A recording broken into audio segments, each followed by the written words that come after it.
జర్నలిస్టులు మంచిని వెలికి తీయాలి.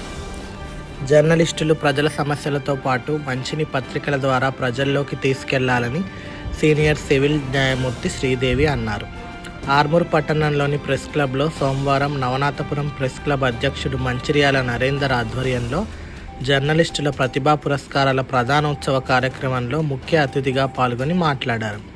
జర్నలిస్టులు తమ తమ పత్రికలలో కాన్స్టిట్యూషన్లోని చట్టాలను ప్రజలకు వివరించాలన్నారు. అనేక మందికి చట్టాలపై అవగాహన ఉండదన్నారు. మండల లీగల్ సర్వీస్ చైర్పర్సన్గా తన ఆధ్వర్యంలో న్యాయ సేవలు అందిస్తామన్నారు. పేదలు, వృద్ధులు ఈ సంస్థ ద్వారా ఉచితంగా న్యాయ సేవలు అందిస్తామన్నారు. దీనిని పేదలు, వృద్ధులు, ప్రజలు న్యాయ సేవలు పొందవచ్చన్నారు.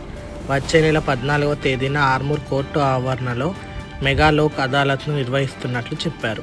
ఈ లోక్ అదాలత్లో రాజీపడ్డ కేసులు, చిన్న చిన్న కేసులను పరిష్కరించుకోవడానికి ఉపయోగించుకోవాలని కోరారు. నవనాథపురం ప్రెస్ క్లబ్ ఆధ్వర్యంలో ఉత్తమ జర్నలిస్టులను అవార్డులిచ్చి సన్మానించడం అభినందనీయమన్నారు. ER foundation chairman, chartered accountant Eravathi Rajasekhar మాట్లాడుతూ జర్నలిస్టులు అంకితభావంతో పనిచేస్తారని ప్రశంసించారు.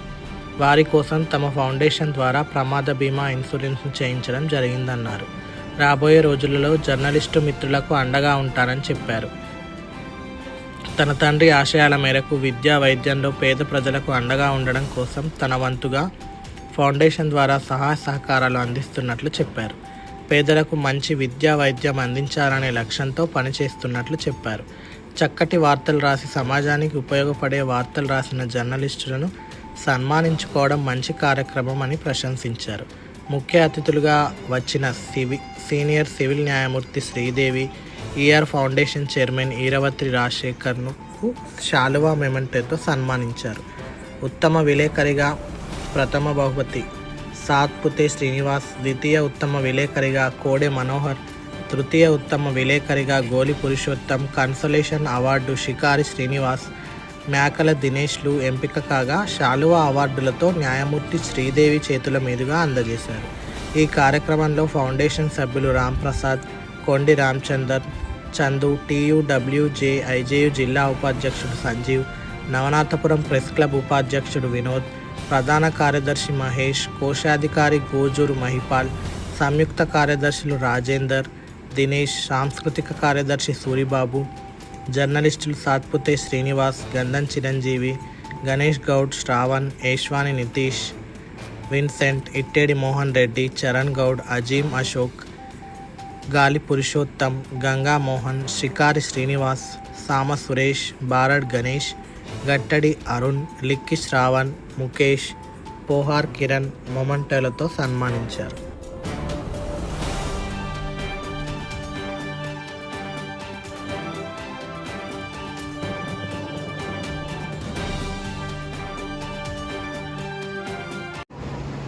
సో ఇలాంటి అవకాశం రావడం, ఈ సమావేశంలో పార్టిసిపేట్ చేయడం అనేది నా యొక్క అదృష్టంగా భావిస్తున్నాను. ముఖ్యంగా ఎప్పుడు కూడా ప్రెస్ మీట్ అండ్ జర్నలిస్టులకి మేము చాలా దూరంగా ఉంటాము. యాజ్ అవర్ ప్రొఫెషన్, మా వృత్తి అలా ఉంటుంది కాబట్టి మేము పబ్లిక్లోకి రాకుండా 4 కార్నర్స్లో ఉంటూ కోర్టు, ఛాంబరు, ఇల్లు తప్ప వేరే తెలియకుండా ఉండాల్సిన పరిస్థితి. ఒక జడ్జి అంటే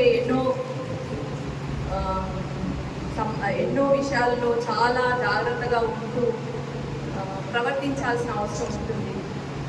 ప్రొఫెషనల్ లైఫే కాదు, పర్సనల్ లైఫ్లో కూడా అన్ని రిస్ట్రిక్షన్స్ ఉంటాయి మాకు. సో అవన్నీ మాకు అపాయింట్ చేసినప్పటి నుంచి ఇప్పటి వరకు కూడా వింటూ, ఆచరిస్తూ, పాటిస్తూ, ఏమైనా పొరపాటు జరిగితే సరిదిద్దుకుంటూ ఇక్కడి వరకు వచ్చాను. ఇవాళ ఈ సమావేశానికి నన్ను ఇన్వైట్ చేసి నాకు ఇలాంటి అవకాశం ఇచ్చినందుకు చాలా ధన్యవాదాలండి. ఈ నవనాథపురం ప్రెస్ క్లబ్. సో మొత్తానికి ఫైనల్గా నేను నేర్చుకున్నాను. పొద్దున నేను బెంచ్కి వెళ్ళే ముందర వచ్చారు, బెంచ్కి వెళ్ళేసి అప్పుడే వచ్చాను, మళ్ళీ బెంచ్ పనిలో ఉన్నప్పుడే వచ్చి కలిశారు కాబట్టి పెద్దగా ఇంటరాక్షన్ ఏర్పడలేదు నాకు. బట్ ఇప్పుడు మాట్లాడిన తర్వాత కొంచెం ఇన్పుట్స్ వచ్చాయి నాకు. So it is club, association అనుకోవచ్చు, విలేకరుల అసోసియేషన్ అనుకోవచ్చు. మీ మంచి చెడులు చూసుకోవడానికి మీలో కొంతమంది ఒక క్లబ్ లాగా ఫామ్ అయిపోయి మీ మంచి చెడులు చూస్తున్నారు. దానికి రాజశేఖర్ లాంటి సార్ వాళ్ళంతా కూడా మీకు చేయూతనిస్తూ ఒక NGOగా ఉంటూ వర్క్ చేస్తున్నారు. సో ఇది చాలా గొప్ప విషయం సార్, చాలా విషయాలు చెప్పారు. నిజంగా మనుషులు అనే వాళ్ళందరూ కూడా సామాజిక స్పృహతో ఉండాలి అనేది చాలా గొప్ప విషయం. అది ఇక్కడ ఉన్న వాళ్ళందరిలో కనపడుతుంది. నాకు చాలా సంతోషం ఉంది ఆ విషయంలో. ముఖ్యంగా విలేకరులు అనే వాళ్ళైతే వాళ్ళకి ఎమోషనల్గా చాలా ఆవేశంతో ఉంటారు. నేను అబ్జర్వ్ చేసినంత వరకు సొసైటీలో ఏదైనా జరిగితే అది మంచి విషయం కానీ చెడు విషయం కానీ ఎక్స్ప్రెస్ చేయాలి.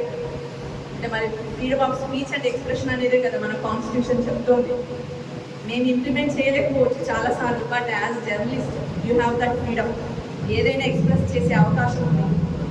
సో నా రిక్వెస్ట్ ఏంటంటే ఈ అవకాశం ఉంది కాబట్టి మనందరం కూడా మంచిని ముందుకు తీసుకెళ్తూ చెడుని ఖండిస్తూ ఉన్నది ఉన్నట్టుగా చూపిస్తూ ఏంటి వాస్తవం అనేది పేపర్లో కానీ ఎక్కడైనా కానీ మనం రాసినప్పుడే మిగతా సొసైటీకి అసలు ఏం జరుగుతుంది అనేది తెలుస్తుంది.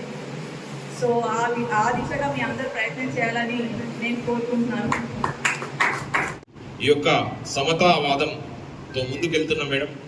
మా యొక్క ఆలోచన విధానాన్ని బట్టి విద్య వైద్యం అనేది గవర్నమెంట్ ఎప్పుడో ఫ్రీగా చేసింది. కానీ దురదృష్టవశాత్తు చాలా మంది పిల్లలు చాలా మంది యొక్క విద్యను ప్రైవేట్ స్కూళ్ళలో అంకితం ఇస్తున్నారు. వాళ్ళ యొక్క పిల్లలకు సంబంధించి కంప్లీట్గా వాళ్ళకి వెళ్తున్నారు. అలాగే వైద్యం కూడా ఫ్రీగా ఉన్నా కానీ ప్రైవేట్ హాస్పిటల్స్ పోవాలనే సంకల్పం ఉంది.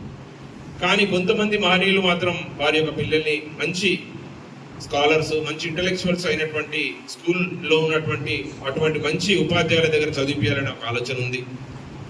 పై హంగులు కాకుండా విండో డ్రెస్సింగ్ చేసుకున్నటువంటి ఇటువంటి స్కూల్లో కానీ అలాగే పెద్ద పెద్ద కార్పొరేట్ హాస్పిటల్లో మెరుగైన వైద్యం మెరుగైన విద్య దొరుకుతుందని పోతున్నారు. కానీ ఆ వాటికి ఎటువంటి డోకా లేకుండా అవి నడుస్తున్నాయి. కానీ పేదవాడి యొక్క లైఫ్ స్టైల్ అలాగే ఉండిపోతుంది. కానీ వాళ్ళకి ప్రేరణ ఇచ్చే దిశగా మనం ఉందామన్న ఆలోచనతోని ఆకలైన వ్యక్తికి భోజనం పెట్టడంలోనే తృప్తి, వాడిపోతున్నటువంటి మొక్కలకు నీరు పోస్తే తృప్తి, ఈ కష్టాలు వచ్చినప్పుడే దేవుడు కాదు ప్రార్థించే పెదాల కంటే సహాయం చేసే చేతులు గొప్పవి అని మా యొక్క ఆలోచన విధానంతో మేడం మేము ముందుకెళ్తున్నాం. మిత్రులందరూ కూడా నేను అదే విన్నపం చేస్తున్నా. నా ప్రొఫెషన్ మంచి హ్యాపీగా జరుగుతున్న టైంలోనే సమాజానికి సంబంధించినటువంటి సామాజిక స్పృహ ఉండాలా. ప్రతి ఒక్కరికి కూడా తన పక్కవాడు బాధపడుతున్నప్పుడు మనం కూడా ఒక చేయుతనేసి వాడికి సహాయం చేయాలన్న ఒక ఆలోచనతో సంకల్పం మైండ్లో ఉన్నప్పుడు తప్పకుండా ఈ సమాజం సమతా వృద్ధిలోకి వస్తుందని చెప్పి నమ్మిన నాకు చదువు చెప్పినటువంటి గురువులు కానీ పెద్దలు కానీ ఇలాంటి మేధావి వర్గానికి సంబంధించినటువంటి ఆఫీసర్స్ కానీ న్యాయ వ్యవస్థను రక్షిస్తున్నటువంటి మేడం వాళ్ళ యొక్క స్ఫూర్తిని పొంది నేను కూడా సమాజంలో ఒక